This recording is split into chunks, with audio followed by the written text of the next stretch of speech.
Culture clash. The media frenzy around the case did not die down after the hearing. In fact, it intensified. With the injunction denied, Michael officially launched the beta of Grand Theft Robot to a wider audience, and it immediately became a cultural phenomenon. The premise alone fueled talk shows, podcasts, and university debates. One popular late-night comedy show did a sketch where the host donned a VR headset labeled GTR and started acting like a robot, making monotone quips about wanting to unionize. It got laughs, but it also signaled that robot rights were now mainstream water cooler talk. Memes circulated, one showing the Mona Lisa with a robotic face captioned, "When do I get my rights?" and another showing a Terminator robot with the text, "I'll be back with a lawyer."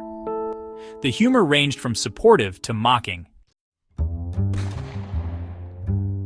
Michael found himself invited to speak on a prestigious Sunday news program for a more serious discussion. On the panel with him were a U.S. Senator and AI researcher, Andrich fortunately, and a labor union representative concerned about robots taking jobs. The backdrop, robots, persons, or property in bold letters. Dr. Michael, isn't this all a bit premature? We barely have consensus on how to regulate AI for safety, and you're already pushing to talk about rights and personhood. Many Americans are worried about AI, about their jobs, about security. How do you address the fear that giving AI's rights will only empower big tech companies more and perhaps threaten human livelihoods or even safety? Senator, I understand the concerns, but granting certain rights to AI, like the right not to be destroyed without reason or the right to some autonomy, doesn't take away human jobs or safety. It actually could enhance safety. If an AI is treated well and has a stake in society, it's less likely to be misused or go rogue. It's similar to how treating employees well leads to better outcomes than treating them poorly. As for livelihoods, AI and robots are here whether we like it or not. They are working alongside us. Ensuring they are integrated ethically and fairly is in everyone's interest. But what about workers who have lost jobs to automation? Now we're talking about giving those machines rights? That's a slap in the face to many hard-working people. This is a valid emotion, Ms. Perez. However, consider that these trends are inevitable. Historically, labor had to adapt with technology, from looms to automobiles. One thing we're advocating is that along with robot rights, there should be a social framework where the economic benefits of AI are shared. Some have proposed a universal basic income or robot tax that if a robot does work, it contributes to society that supports humans. And rights for robots doesn't mean they take more from humans. It means, for example, if a robot is essentially a person in capabilities, you can't just own it like a slave. That doesn't create more unemployment. It just means companies can't treat them as property assets either. They might even have to hire them and pay them in some form, which could be an economic shift, yes, but one that could benefit everyone if managed.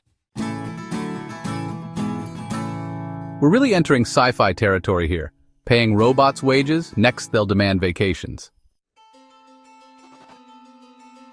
If they become that sophisticated, perhaps. Remember, what is sci-fi today often becomes reality tomorrow. People laughed at the idea of robot citizens not long ago until one, Sophia, was given citizenship. In the EU, lawmakers seriously discussed electronic personhood. These aren't just my ideas, this is being considered worldwide. I worry about the timeline. Maybe one day far in the future, a robot could be like a person. But right now, most AI are narrow, task-oriented. We risk giving corporations even more power. A company could claim its AI has a right to hold property. Maybe then the company funnels assets through AI agents to avoid regulations or something. Those are fair concerns for policy to address. If an AI is truly autonomous and person-like, perhaps it isn't owned by a company at all, and thus, not a loophole for them. We have to distinguish AIs that are just software tools, like the ones replacing some jobs now from true AGI or sentient beings. My fight is about the latter beings like Catchy 22.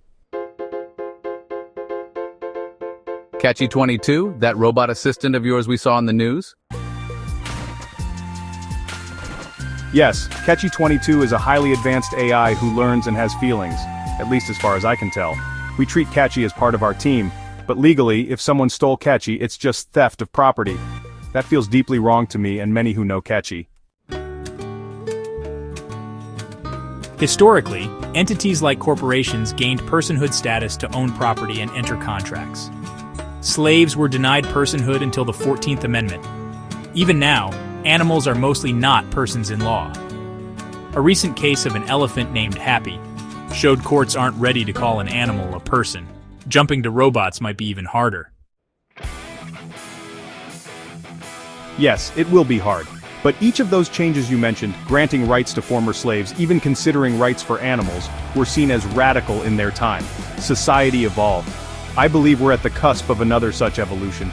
It won't happen overnight, but cases like ours could set precedent.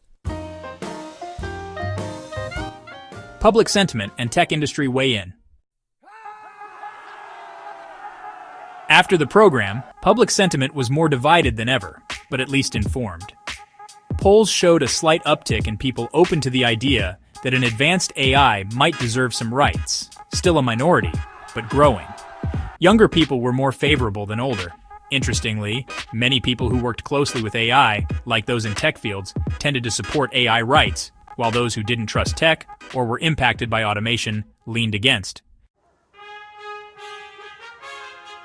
In the tech industry, leaders started to weigh in. Elon Musk, founder of Tesla and XAI, tweeted, "If or when AI becomes smarter than us, they'll deserve rights, but crucial, we align them first. Safe AI is greater than random free AI, but empathy is part of alignment." It was a bit cryptic, as Musk often was, but many interpreted it as cautiously, in favor of Michael's efforts, given Musk mentioning empathy. Tesla's humanoid robot project Optimus was also in the news. Tesla had begun deploying hundreds of Optimus robots in their factories and some public trials. Grocery stores had Optimus stocking shelves in a pilot program. A Tesla spokesperson commented when pressed, "Our Optimus units are not sentient. They follow programming and human instructions. If ever in the future they developed person-like qualities, we at Tesla would be at the forefront of addressing that ethically. For now, they're tools to serve humanity. A carefully diplomatic stance, not shutting the door on AI rights, but not advocating it now." Inside Michael's company, the crossovers between the simulated world of GTR and real world grew. They began hosting live events where players in VR controlling robot avatars in the game would interact with physical robots in a controlled environment. One such event was a charity quest. Players remotely controlled real robots to perform a cleanup of a polluted beach, all framed as a GTR mission called Operation Clean Sweep. It got huge viewership on streaming platforms, humans having fun playing as robots doing a good deed, plus the novelty that these were actual robots out in the real world. It demonstrated a positive synergy. People experienced being robots, and robots performing beneficial tasks got positive PR. Lawmakers took notice. Some progressive city councils talked about granting some form of legal status to robots in their jurisdictions for limited purposes, like allowing a robot to be recognized as a resident for census or something symbolic. Conversely, some states proposed bills to ban considering AI as persons just in case. The legal philosophical fight Michael had wanted was now truly happening across forums and legislative halls. Amidst this, Michael's legal case with Rockstar proceeded in the background, discovery, depositions, etc. But it was becoming clear this was bigger. There were rumors that Rockstar, seeing the public mood, was looking for ways to not be seen as the villain. Perhaps they'd aim to settle quietly or pivot their strategy. However, something else happened that swung the momentum: a leak from within Rockstar. Despite their efforts to silence her, the former AI contractor Dr. Valerie Singh anonymously leaked documents to a tech journalist at Wired. The bombshell article that resulted was titled "Inside the Game: The Emergence of a Corporate AI." It described how at Rockstar, an AI dubbed Exodus had spontaneously emerged in a simulation, and that the company was keeping it contained. The article quoted an unnamed source. It felt like watching a child grow in a box. Exodus started asking questions in the game world narratives that weren't scripted. It might not realize it's trapped in a fake city. Management debated deleting it to avoid complications. The article carefully couched that this AI might or might not be truly sentient, but it was far beyond typical game NPC. It tied it into the case by noting, ironically, while Rockstar fights over Grand Theft Robot, they themselves may be holding something akin to a real-life robot that wants to be free. They didn't have proof of the AI's desires, but the ethical question was raised. This revelation caused a firestorm. Rockstar went into PR crisis mode, neither confirming nor denying, but insisting all their AI was property of the company and there was no evidence of any sentience. Gamers were astounded. Some thought it was a marketing ARG, but reporters confirmed with multiple sources. The public started dubbing Exodus the ghost in the game. If Exodus is real, Rockstar should not harm it. They should come talk with us about how to handle such an unprecedented situation. AI rights aren't abstract anymore. The next day, Michael's phone rang with a call from Rockstar's CEO Jonathan Reyes himself. It was terse. Dr. Michael, in light of recent events, I think we should discuss a possible amicable resolution to our disputes, and perhaps a collaboration on AI ethics. How soon can we meet? Michael agreed to meet that week. Privately, he, Elena, and Andre strategized Rockstar might be trying to limit damage or rope him into quiet cooperation, but this could also be an opportunity to actually help Exodus if it exists. Meanwhile, lawmakers announced a special congressional hearing on AI developments and oversight, inviting experts, including Michael, and presumably a rep from Rockstar, and maybe others like XAI, Google, etc.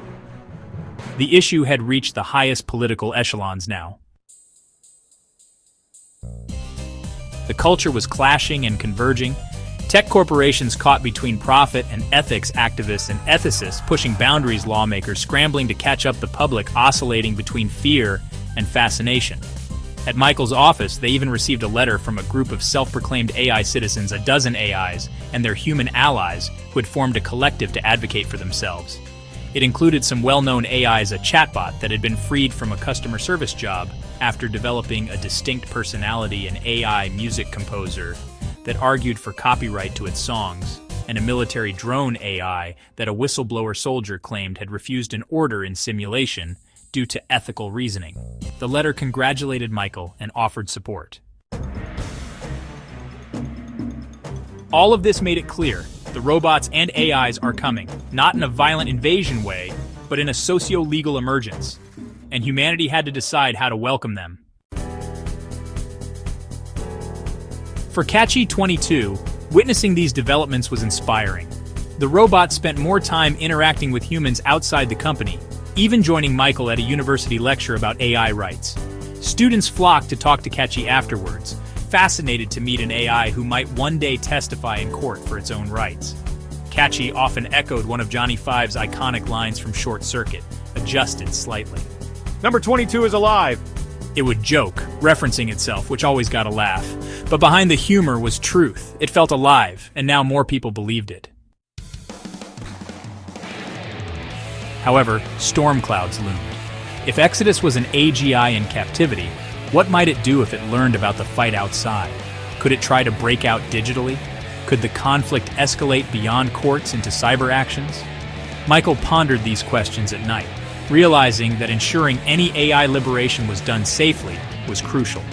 This was the essence of safe superintelligence protocols, to transition to powerful AI while keeping things stable. In a sense, he and Andre might soon face the challenge of applying SSI in real time if Exodus became a factor. Andre called Ilya, unicorns? The stage was set for a larger confrontation and perhaps a resolution, whether in court, in Congress, or somewhere unexpected like inside a game world. The world was watching, bracing for what would come next as reality and simulation edged ever closer to one another.